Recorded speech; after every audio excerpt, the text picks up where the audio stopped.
Hi guys, welcome to another Divi theme video. This is Jamie from System 22 and webdesignertechtips.com. Well, we got our fun one for you today. If I just refresh this page again, we've got a nice little animated call to action settings. As you can see, those columns are all coming in at different times. The icon, title and text are all feeding in at different times. And of course, the call to action button are the last to come in there. Really eye-catching feature, no coding involved in this today at all. So let's get started. I'm going to enable the Visual Builder. And let's go down. I've got a section here. Let's delete this row and I'll start from scratch.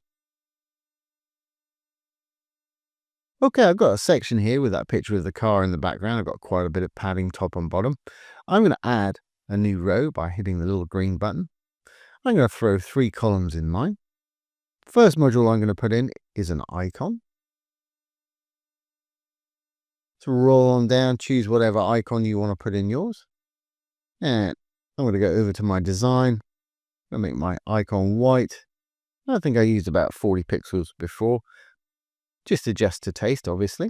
Great.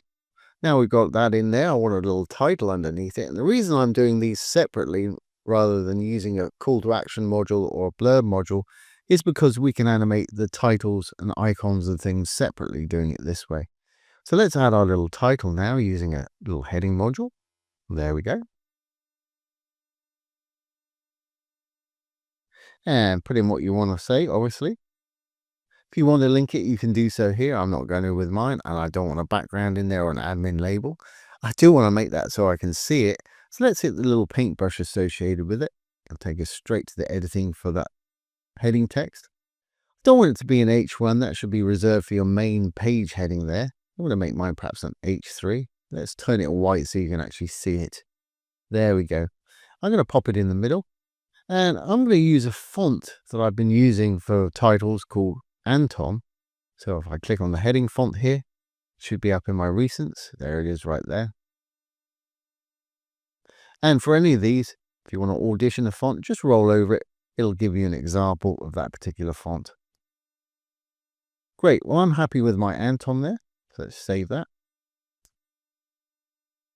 And presumably we'd have a little paragraph of text underneath. So I'm going to add a little text module for that, funnily enough. There's a text module. A little too much text for me there. Let's take it from about here, perhaps. Obviously, you'd have some real text for yours. I would suggest you use the same amount of words in each one so that they're the same height. Or if you're going to be using different amounts of text, you can go over to design and sizing. And you can give them all a fixed height here so they're the same size. And you can adjust for tablet and mobile using the little mobile phone type icon there. Tablet, mobile. Great, well let's make that text so we can see it. All I need to do really is make it white in color. And let's pop it into the middle. Perfect. Now under that, I'm just going to have a little call to action button. So let's hit the little plus again. And we're going to use a button. There it is right there. Obviously put what you want your button to say there. I'm happy with click here for mine. The important part, put the link for your button in here. Always best practice. If you're linking to your own site, open it in the same window. If you're linking off-site to somebody else's, open it in a new tab. That way your site will stay open. Great. Let's go over to our design now. I want to pop that button in the middle. And I just really want to change that text from dark to light, perhaps. That's great. Okay, well, we want to animate these things. So let's start off at the top here. We'll go back into the icon. Dark tab for the module. Going to go over to design and down to animation. And we're going to be using this a lot in this video today. For my animation today, I'm using Zoom. To check one out, just click on it. It'll sort of animate and give you an idea of that animation. I'm going to use the Zoom for mine today. That's what I used before. Animation duration, I want it to be quite long, so I want about 2 seconds. If we slide this up, 2000 milliseconds, that's 2 seconds. Fantastic. I want a delay of about a second before it comes in. Let's say 1000 milliseconds. 1 second. Animation intensity, I'm going to leave on 50%. And animation starting opacity, I'm going to leave on 0. Speed curve's fine, ease in, ease out. I just want it to repeat once. I don't want it to happen again and again. That would get very boring very quickly. Great. Now I've actually put this in here, I'm going to cheat a little bit. I'm going to roll up to the blue writing animation here. I'm going to right click. I'm going to say extend animation styles to all modules in this particular column. So it's all the ones we've got here. Now they'll all have that same animation. So I just got to adjust the timing so they come in at different times. So if we save the icon settings now, we can go into our title setting here, design and animation again.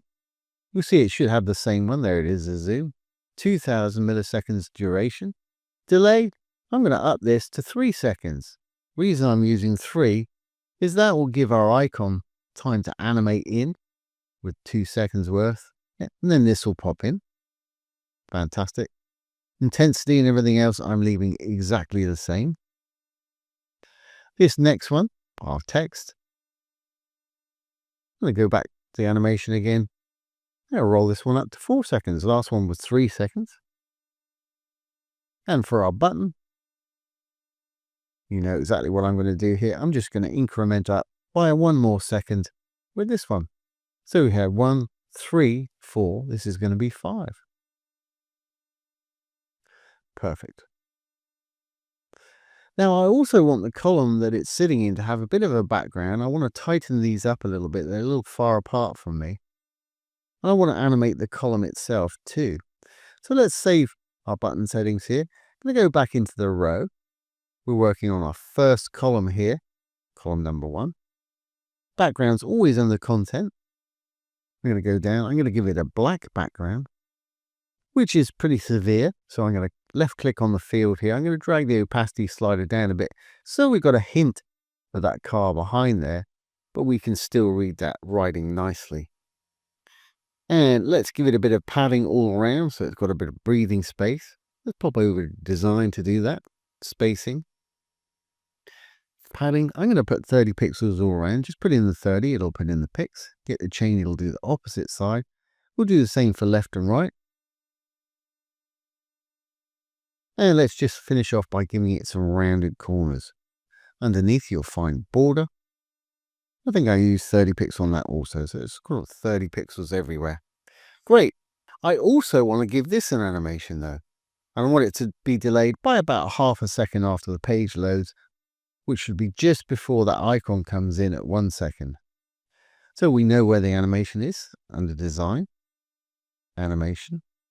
We're using the zoom, duration, 2 seconds, delay, half a second, which would be 500 milliseconds. Everything else, again, I'm leaving as it is. Okay, I'm now going to cheat. I'm going to save this. I'm going to go back into our first column here. I'm going to right click on it. I'm going to say extend item styles